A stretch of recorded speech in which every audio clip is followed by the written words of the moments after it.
Welcome back to our channel MNBV has. అందరు ఎలా ఉన్నారండి? మేమైతే చాలా బాగున్నాం. మీ అందరు కూడా చాలా బాగున్నారు అండ్ ఇంకా బాగుండాలని కోరుకుంటున్నాను. మీలో ఎవరైనా మొదటిసారిగా మన ఛానల్ని చూస్తున్నట్లయితే ప్లీజ్ తప్పకుండా ఛానల్ని సబ్స్క్రైబ్ చేసుకొని చూడండి. సో మీ ఏరియాలో క్లైమేట్ ఎలా ఉందండి? మాకు గుంటూరులో అయితే 2-3 రోజుల నుంచి చక్కగా వర్షాలు పడి క్లైమేట్ అంతా చల్లగా అయింది. అయితే మధ్యలో ఎండ వస్తుంది, మళ్ళీ క్లైమేట్ చల్లగా అయిపోయి మళ్ళీ వర్షం పడటం, మళ్ళీ కూల్ అవ్వటం ఇట్లా ఉందన్నమాట. ఇలా ఉంటే కొంచెం చిరాగ్గా అనిపిస్తూ ఉంటుంది కదా ఇల్లు. కొంచెం తేమగా సరిగ్గా గాలి రాకపోవటం, ఏదో క్లైమేట్ చేంజెస్ వల్ల మనకు కూడా చాలా ఇంపాక్ట్ ఉంటుంది. అలాగే ఇప్పుడు క్లైమేట్ చేంజ్ అయింది కదా, పిల్లలకు కూడా బాగా జలుబు చేయటము, ఈ క్లైమేట్ చేంజెస్ వల్ల వచ్చే చిన్న ఇన్ఫెక్షన్స్, వైరల్ ఫీవర్స్ ఇట్లాగ ఎక్కువ వస్తూ ఉంటాయి. కాబట్టి మనం ముందుగానే ప్రికాషన్స్ అవన్నీ తీసుకోవటం చాలా ఇంపార్టెంట్. నేను కూడా అంతేనండి. పొద్దున్నే లేవగానే ఫస్ట్ ఇంట్లో ఉన్న వంటగదిలో ఉన్నవన్నీ కూడా నీట్గా క్లీన్ చేసేస్తాను. ఆ తర్వాత ముందు రోజు మనము ఎంత నీట్గా క్లీన్ చేసుకొని పెట్టుకున్నా కానీ కొంచెం బొద్దింకలు రావటం, బల్లులు అవి ఇవి తిరగటం కన్ఫామ్గా జరుగుతాయి. కాబట్టి ఒకసారి స్టవ్ అంతా కూడా వాటర్ స్ప్రే చేసి తుడిచేస్తాను అనమాట. ఆ తర్వాత వేడి నీళ్ళు పెట్టానండి పిల్లలకి తాగటం కోసము. ఫిల్టర్లో ఎంత తాగినా కానీ మనం గోరువెచ్చని నీళ్లు తాగటం చాలా ఇంపార్టెంట్. అందుకే నేను పెద్ద గిన్నెలోకి ముందుగానే కాగపెట్టేస్తాను. ఇంకా ఆ రోజల్లా కొంచెం చల్లగా ఉన్న, వేడిగా ఉన్న, గోరువెచ్చగా ఉన్న పిల్లలకి ఇంకా అవే ఇచ్చేస్తూ ఉంటా అనమాట. సో ఇంకా అవి ఒక పక్కన కాగపెడుతూ ఇడ్లీ బ్రేక్ఫాస్ట్ కోసం ప్రిపేర్ చేశాను అనమాట. సో మా పిల్లలకి అడుగుతుంటారు కదండి, మీరు ఎప్పుడు దోశ వేస్తారు లేదంటే పెసరట్టు వేస్తారు, ఇవేనా మీరు ఎప్పుడు బ్రేక్ఫాస్ట్ పద్దాకి ఇవే చూపిస్తూ ఉంటారు ఏంటి అని మొన్న ఒకరు కమెంట్ చేశారు కదా. సో అందుకే ఈరోజు మా ఇంట్లో ఇడ్లీ చేస్తే రియాక్షన్స్ ఎట్లా ఉంటాయో మీకు చూపిస్తాను. అందుకే నేను ఈరోజు ఇడ్లీ వేసాను అనమాట. సో ఈరోజు బ్రేక్ఫాస్ట్ కోసము బెండకాయ ఫ్రై చేస్తున్నాను ఒక పక్కన, అలాగే చట్నీ, రైస్ పెట్టేశాను, ఇడ్లీ పెట్టాను. ఇట్లా 4 బర్నర్ స్టవ్ ఉన్నప్పటి నుంచి పనులు ఎంత ఈజీగా ఉన్నాయంటే ఇట్లా అన్నీ కలకలలాడుతూ ఒకటే స్టవ్ మీద అన్నీ ఒక పక్కన కుక్ అయిపోతూ ఉన్నాయి అనమాట. ఇంకా పొద్దున్నే కొంచెం హోంవర్క్ ఉంది, ముందు రోజు పని రాయలేదనమాట. వాడు కొంచెం ఆటలో పడి ఇంటి కింద పిల్లలు వాళ్ళు వస్తే వాళ్ళతో ఆడుతూ ఇట్లా హోంవర్క్ చేయలేదు. ఇంకా అందుకే పొద్దున్నే లేవగానే మమ్మీ నిన్న నేను హోంవర్క్ కంప్లీట్ చేయలేదు, అది రాస్తా అని అడిగాను. సరే ఇంకా తీసి ఇచ్చానమాట. ఇంకా వాడు హోంవర్క్ చేస్తూ ఉంటే నేను వాటర్ వేడి చేశాను కదా, వాటిని ఇస్తున్నాను. ఇంకా నేను కొంచెం హనీ, లెమన్ అవి కూడా కలిపిద్దామని ట్రై చేస్తే మొన్న 2 డేస్ ట్రై చేశాను. అస్సలు తాగలేదనమాట. వాళ్ళు కొంచెం టేస్ట్ డిఫరెంట్గా ఉండి, సరేలే ఇంకొంచెం పెద్ద అయిన తర్వాత అవి కూడా అలవాటు చేద్దాము అన్నట్టుగా ఇంకా వేడి నీళ్ళు అయితే ఇచ్చాను. ఈ సీజన్ అంతా ఇంకా ఇట్లాగా కొంచెం నీళ్ళని గోరువెచ్చగా చేసి ఇవ్వటమే చాలా బెస్ట్. లేదు అంటే స్కూల్స్కి వెళ్తూ ఉంటారు కదా, స్కూల్లో పిల్లలకి చిన్న జలుబు, ఫీవర్ అలా వచ్చినా కానీ మన పిల్లలకి కన్ఫామ్గా అటాక్ అవుతాయి. అందుకే నేను ముందుగానే కొంచెం జాగ్రత్తగా ఉంటాను. స్కూల్లో వెళ్ళిన తర్వాత ఎట్లాగో మనం కంట్రోల్ చేయలేము, ఇంట్లో ఉన్నంత వరకైనా కానీ మన ప్రికాషన్స్ మనం తీసుకోవడం చాలా ఇంపార్టెంట్. ఆ తర్వాత ఇంకా స్కూల్కి రెడీ అవుతూ ఉన్నాడు కదా, రోజు ఐరన్ బట్టలు కన్ఫామ్ అండి. లేదు అంటే పిచ్చిగా ఉంటాయి అనమాట. అప్పుడప్పుడు మా వారు హెల్ప్ చేస్తూ ఉంటారు ఐరన్ చేయడంలో. ఇంకా ఒక పక్కన నేను పిల్లలకి బాత్ చేపించి వాళ్ళని రెడీ చేసేసి ఇంకా బ్రేక్ఫాస్ట్ అయితే పెట్టేశాను. చూడండి వాళ్ళ రియాక్షన్స్ ఇడ్లీ చేసినప్పుడు, అసలు తిందామా వద్దా, ఇప్పుడు వదిలేస్తే మమ్మీ ఏమనుకునిద్దో, కొట్టిద్దో, తిట్టిద్దో అన్నట్టుగా ఒక చిన్న ముక్కను తీసుకొని అట్లా పెట్టుకొని గంటలు తింటాడనమాట. అదే బిశ్వ అయితే చూడండి అసలు ఇంకా తీసి పడేస్తాడనమాట, నెట్టేస్తాడు. వీడికి ఏం టేస్టులు తెలుసు ఏంటో నాకు అర్థం కాదు, కానీ చపాతీ పూరీ చేసినప్పుడు చక్కగా తింటాడు. పీసెస్ చేసి ఇస్తే అది అట్టేసినా కానీ తింటాడు. ఇడ్లీ వేసినప్పుడు చూడండి ఇట్లా పెట్టుకున్నాడా, కొంచెం నోట్లో నవలగానే వాక్ అంటాడనమాట. వీడికి కూడా టేస్ట్లు అర్థమైపోయినాయి. ఉప్మా, ఇడ్లీ ఇలాంటివి చేసినప్పుడు అస్సలు తినరు. మార్నింగ్ ఏమో నేను పూరి అలాంటివి చేయడానికి నాకు పొద్దున్నే ఆయిల్ ఫుడ్ చేయాలి అంటే అసలు నచ్చదనమాట. పిల్లలు అవే తింటారు, ఆయిల్ తింటారు అని. అందుకే నేను మోస్ట్లీ దోశనే వేస్తానండి. ఇదనమాట రీజన్ మేము ఎక్కువగా దోశలు తినటానికి. ఇంకా ఆ తర్వాత ఇంకా లంచ్ బాక్స్ పెట్టాలి, టైం అయిపోతుంది అనేసి ఇంకా ఫాస్ట్గా కొంచెం కూరన్నం, కొంచెం పెరుగన్నం పెడతాను. ఇదే వదిలేసి తెస్తాడండి ఒక్కొక్కసారి. అక్కడ టీచర్స్ ఎంత కేర్ తీసుకుంటారో పిల్లలు లంచ్ బాక్స్ ఫుల్ ఫినిష్ చేయడానికి, కానీ వీడు అసలు వినడనమాట. అన్నం తినటంలో అంత లేట్ చేస్తాడు. ఇదిగోండి ఇంకా నేను కెమెరా సెట్ చేసుకుంటా అనమాట.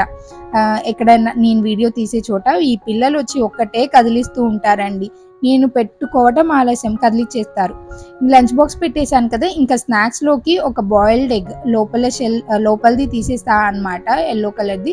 ఇంకా పై వాటికే పెడతాను. ఆ తర్వాత కొంచెం గ్రేప్స్, 2 నేరేడు పండ్లు ఇప్పుడు సీజన్ కాబట్టి అవి చక్కగా దొరుకుతున్నాయి అనేసి ఇంకా వాటిని స్నాక్స్గా పెట్టేసి ఇంకా పన్విత్ని అయితే పంపిస్తున్నాను. పన్విత్ వెళ్ళేటప్పుడు ఖచ్చితంగా బిశ్వా వాడి వెనకాల వెళ్ళాల్సిందే. ఇదిగోండి వీడైతే కీస్ పట్టుకొని తిరుగుతున్నాడు అనమాట వాళ్ళ అన్నయ్య వెనకాల. ఒక్కొక్కసారి పన్విత్ కూడా గొడవ చేస్తాడండి. బిశ్వాన్ కూడా స్కూల్కి తీసుకెళ్తాను మమ్మీ, నేను వాడిని మా క్లాస్లో కూర్చోపెట్టుకుంటాను, మా ఫ్రెండ్స్ అందరు ఆడుకుంటారు, బిశ్వా చిన్న పిల్లోడు క్యూట్గా ఉంటాడు కదా, మా ఫ్రెండ్స్ అందరు ఎంజాయ్ చేస్తారు, మా మ్యామ్ కూడా చూసుకుంటారు బిశ్వాని, నీకులాగే తీసుకెళ్తాను మమ్మీ అని ఒక్కొక్కసారి గొడవ చేస్తాడనమాట. ఇదిగోండి వీడు కూడా నేను వెళ్తా అని డోర్ వేసేసి వెళ్తున్నాడు. వీడు ఇంత లేడండి, ఎంత అల్లరి చేస్తున్నాడంటే నాకు సాయంత్రానికి నీరసం వచ్చేస్తుంది. ఒక్కొక్కసారి ఎప్పుడన్నా నాకు కొంచెం అనీజీగా ఉండి నేను తినలేదనుకోండి, ఇంకా చెప్పక్కర్లేదు ఎంత నీరసం వస్తుందో వీడి వెనకాల తిరిగి. వీడికి నిద్ర కూడా చాలా తక్కువ అండి, అసలు నిద్రే పోడు, ఒకటే ఆటలు అనమాట. ఇంకా వీళ్ళకైతే బాయ్ చెప్తున్నానండి. బిశ్వా చూడండి టకటక అసలు ఎట్లా దిగి వెళ్ళిపోతున్నాడో. వీడికి వెళ్ళటం అంటే వాళ్ళ డాడీ వాళ్ళ అన్నయ్యతో పాటు ఎంత ఇష్టమో. ఇదిగోండి నేను ఇట్లాగా ఇడ్లీ ఇవన్నీ పెట్టెళ్ళాను కదా, సో ఇంకా కిచెన్లో ఉన్న కొన్ని ఐటమ్స్ మొత్తం కూడా అంటే కూరలు ఇవన్నీ చేశాను కదా, అవన్నీ నీట్గా తీసేసి క్లీన్ చేసేసాను. వచ్చేసరికల్లా బల్లులు చూడండి ఇక్కడ ఎట్లా తిరుగుతున్నాయో. ఇట్లా బల్లులు వచ్చినా కానీ క్షణాల్లో తరిమి కొట్టే ఒక చిన్న లిక్విడ్ ఉంది. మీ ఇంట్లో కూడా బల్లులు ఎక్కువగా తిరుగుతూ ఉన్నాయా? అయితే ఈ సీజన్లో దోమలు, బల్లులు, చిన్న పురుగులు రావటం చాలా కామన్. నేను చేసే ఈ లిక్విడ్ని మీరు ఇంట్లో స్ప్రే చేయండి. అసలు బల్లులు కాదు కదా, దోమలు కూడా దరిదాపుల్లోకి రావు. కన్ఫామ్గా ఇది పనిచేస్తుంది. మీరు కూడా తప్పకుండా ట్రై చేయండి. చాలా ఈజీ, ఇంట్లోనే మనము ఎటువంటి కెమికల్స్ వేయకుండా ఇంట్లో ఉన్న కిచెన్ ఐటమ్స్తోనే మనము ఇది చక్కగా ప్రిపేర్ చేసుకోవచ్చు. ఇది పెద్ద కష్టం కూడా ఏం కాదండి, మనకి కిచెన్లో దొరికే ఐటమ్సే అనమాట. ఒక పెద్ద ఆనియన్ని తీసుకోండి. మీరు ఎక్కువ లిక్విడ్ని ప్రిపేర్ చేసుకోవద్దు, ఎందుకంటే ఇవి ఎప్పటికప్పుడు చేసుకోవాలి. మనం ఇంట్లో తయారు చేసుకునే ఇవి వెజిటేబుల్స్ కాబట్టి తొందరగా పాడైపోతాయి అనమాట. ఒక 2 డేస్కి 3 డేస్కి సరిపడా తీసుకోండి. అందుకోసం ఇక్కడ నేను హాఫ్ ఆనియన్ని తీసుకుంటున్నాను. ఎక్కువ అవసరం లేదు, ఇది మనకి కొంచెం లిక్విడ్తోనే ఎక్కువగా మనకి లిక్విడ్ అనేది ప్రిపేర్ అవుతుంది అనమాట, కొంచెం వెజిటబుల్తోనే. ఇదిగోండి ఒక హాఫ్ ఆనియన్ని ఇట్లాగా చిన్న పీసెస్గా చేసుకోండి. అలాగే వెల్లుల్లి ఉంటుంది కదా, ఆ వెల్లుల్లి కూడా సగం రెబ్బలు చాలన్నమాట. ఇది మొత్తం అవసరం లేదు, ఒక 5 లేదంటే 6 విత్తనాలు అయితే 6 రెబ్బలు అయితే సరిపోతాయి అనమాట. ఇంకా వీటిని తీసుకొని వీటి మొత్తంని కూడా మనం మిక్సీ జార్లో వేసుకొని ఫైన్గా గ్రైండ్ చేసుకోవాలి. ఇది మరీ మెత్తగా గ్రైండ్ అవ్వదు కాబట్టి ప్రాబ్లం ఏమీ లేదు. కొంచెం వాటర్ని యాడ్ చేసుకొని మీకు వీలైనంత మెత్తగా గ్రైండ్ చేసుకోవాలి. ఇదిగోండి నేను కొంచెం వాటర్ని యాడ్ చేసుకొని ఇది వీలైనంత మెత్తగా ఇట్లాగా రుబ్బుకున్నా అనమాట. ఇది మరీ మెత్తగా ఏం అవ్వదండి, ఎందుకంటే మనం వేసుకుంది కొంచెమే కాబట్టి మరీ పేస్ట్గా అవ్వదు, ఇట్లాగా కచ్చాపచ్చగా ఉంటుందన్నమాట. ఇప్పుడు దీన్ని మనం ఫిల్టర్ చేసుకోవాలి. ఒక జాలి గంట పెట్టుకొని కింద ఒక అడుగున గిన్నెని పెట్టుకొని ఇట్లాగా లిక్విడ్ని కలెక్ట్ చేసుకోండి. సో ఈ పైన పిప్పిని జస్ట్ ఒక చిన్న ప్రెస్ చేయండి, దాంట్లో ఉన్న లిక్విడ్ మొత్తం కూడా మనకి కింద గిన్నెలోకి వచ్చేస్తుంది. మనకు కావాల్సిన లిక్విడ్ కింద గిన్నెలో కలెక్ట్ అయిపోయింది కదా, అదే మనకి మెయిన్గా కావాల్సిన లిక్విడ్ అన్నమాట. ఇప్పుడు ఈ లిక్విడ్లో మనము 1 టేబుల్ స్పూన్ దాకా బేకింగ్ సోడా అంటే వంట సోడా అంటారు కదా, దాన్ని వేసుకోవాలన్నమాట. ఇది మాత్రం అస్సలు మిస్ చేయకండి. ఈ 3 ఇంగ్రీడియంట్స్ వల్లనే మనకి బల్లులు అనేది దగ్గరికి రాకుండా ఉంటాయి. సో వంటగదిలో ఇట్లాగా స్ప్రే చేస్తే అసలు మీకు బల్లులే కనిపించవు. సో ఇట్లాగా బేకింగ్ సోడా ఒక హాఫ్ టేబుల్ స్పూన్ లేదంటే 1 టేబుల్ స్పూన్ మీరు ప్రిపేర్ చేసుకునే లిక్విడ్ని బట్టి మనము హాఫ్ లేదంటే ఫుల్ టేబుల్ స్పూన్ని మనం వేసుకోవాలి. దీనివల్ల మీకు బల్లులు పోతాయా అండి అని నన్ను క్వశ్చన్ చేస్తే ఖచ్చితంగా పోతాయండి. ఈ స్మెల్ ఉన్నన్ని రోజులు అసలు ఆ దరిదాపుల్లోకే రావన్నమాట బల్లులు, అంత మంచి ఎఫెక్టివ్గా పనిచేస్తుంది.